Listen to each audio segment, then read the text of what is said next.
सोबार संवारा है हमने इस मुल्क के घेसुए बरहम को, सोबार संवारा है हमने इस मुल्क के घेसुए बरहम को। ये अहले जुनूब बतलाएंगे क्या हमने दिया है आलम को। आज के इस प्रोग्राम में हम सलाम करते हैं अपने देश के उन महापुरुषों और पूर्वजों को, कौम के उन जियालों और सरफरोशों को जिन्होंने खून की नदियां बहाकर अपनी जान हथेली पर रखकर फांसी के फंदों को चूमकर जेल की कोठरियों में अपना जीवन बिताकर तरह तरह की मुशक्कतें और तकलीफें बर्दाश्त करके इस मुल्क में अल्लाह के करम से आजादी का सूरज तुलू करवाया। कौन थे वो लोग जो अंग्रेज जैसी जालिम और जाबिर कौम के सामने शीशा मिलाई हुई दीवार की तरह खड़े हो गए थे? कौन थे वो लोग जो अंग्रेज जैसी जालिम और जाबिर कौम के सामने साम्राज्य के बराबर दाम खट्टे कर रहे थे? कौन थे वो लोग जिनकी जिद्दोजहद के सामने अंग्रेज जैसी सुपर पावर ताकत घुटने टेकने पर मजबूर हो गई थी? कौन थे वो लोग जिन्होंने देशवासियों को गुलामी की जिंदगी से निकालकर आजादी की फिजा में जीने का मौका मुहैया करवाया? आप तारीख पढ़ेंगे, कोई कहेगा हिंदू थे, कोई कहेगा मुसलमान थे, कोई कहेगा सिख थे, कोई कहेगा ईसाई थे। मुल्क के तमाम तबकात से मुताल्लिक लोग अपने अपने तबके का नाम लेंगे, लेकिन मैं कहता हूँ कि वो हिंदू होंगे, वो मुसलमान होंगे, वो सिख होंगे, वो ईसाई होंगे, लेकिन सच्चाई ये है कि वो सच्चे भारतीय थे, वो सच्चे हिंदुस्तानी थे। और अपने अर्ज़े वतन को अंग्रेज साम्राज्य के चंगुल से निजात दिलाने के लिए जब उन्होंने एकजुट होकर लड़ाई लड़ी तो अंग्रेज जैसी सुपर पावर ताकत भी घुटने टेकने पर मजबूर हो गई थी।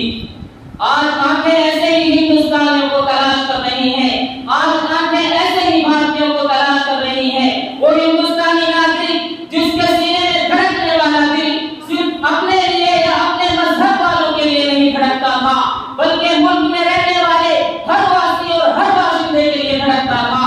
आज ऐसे ही हिंदुस्तानी की जरूरत है, आज भारत को ऐसे ही नागरिक की जरूरत है। इस मुल्क में जब धर्म के नाम पर, कौम के नाम पर, मजहब के नाम पर देशवासियों का खून बहाया जाता है, दिल दुखता है, कलेजा मुड़ आता है, देश की तस्वीर मस्त होती है और बिगड़ जाती है। क्योंकि जो देश हमारे पूर्वजों और बुजुर्गों ने हमें दिया था वो देश ऐसा देश नहीं था कि जिसमें रहने वालों के दिलों में नफरत और घिन पाई जाती हो।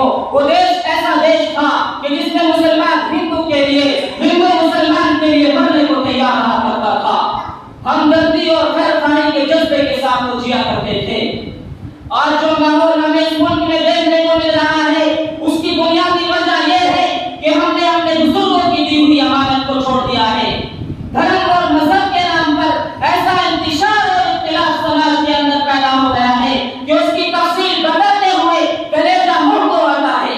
मुल्क में रहने वाला एक तबका दूसरे तबके से ऐसा खालिफ और सहमा हुआ रहता है कि न जाने इसका मुकाबला किसी दरिंदे से हो रहा है या किसी शेर से हो रहा है या किसी भेड़िए से हो रहा है। मुझे सच्चाई बयान करने दीजिए। इस मुल्क में माहौल ऐसा बनता जा रहा है कि मुस्लिम अक्सरियत इलाकों से गुजरते हुए हमारे हिंदू भाई डरते हैं और हिंदू अक्सरियत इलाकों से गुजरते हुए हमारे मुसलमान भाई डरते हैं। क्या यही वो हिंदुस्तान है? क्या यही वो भारत है कि जिसको हमारे बुजुर्गों ने अपनी जान की बाजी लगाकर आजाद कराया था? क्या ये इसी भारत का नक्शा है जहाँ तो यह होना चाहिए था कि अगर हिंदू मोहल्ले को कोई खतरा है तो हिफाजत करने वाले मुसलमान होते और अगर मुसलमान मोहल्ले को कोई खतरा है तो हिफाजत करने वाले हिंदू होते। इसी प्यार, इसी प्रेम का नाम हिंदुस्तान है, इन्हीं तहजीबों का नाम हिंदुस्तान है। जिम्मेदारी हमारी भी है और जिम्मेदारी हुकूमतों की भी है। हुकूमतों की जहाँ ये जिम्मेदारी है कि उनको जो आइन दिया गया, जो दस्तूर दिया गया, उसकी पाबंदी करें, उसका लिहाज रखें। और समाज की जिम्मेदारी ये है कि वो बांटने वाले तबके के इश्तिहार अंगेज नारों के जाल में न आए और फिरका परस्ती के बीच चाहे फिरका परस्ती किसी भी मजहब के नाम पर हो, हम ये मानते और समझते हैं कि फिरका परस्ती इस मुल्क के लिए सबसे बड़ा खतरा है।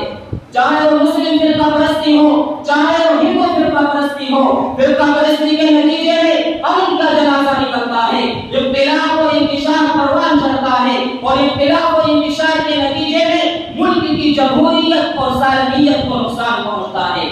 और जब मुल्क की जमहूरियत और सालमियत टुकड़े टुकड़े हो जाएगी, पारा पारा हो जाएगी, तो इस मुल्क की जमहूरियत की जो मिसाल पूरी दुनिया में दी जाती है वो मिसाल काबिल मिसाल नहीं रहेगी। मैं अपनी तकरीर इस शेर के साथ खत्म करता हूँ कि हम खून की किस्तें तो कई दे चुके, लेकिन हम खून की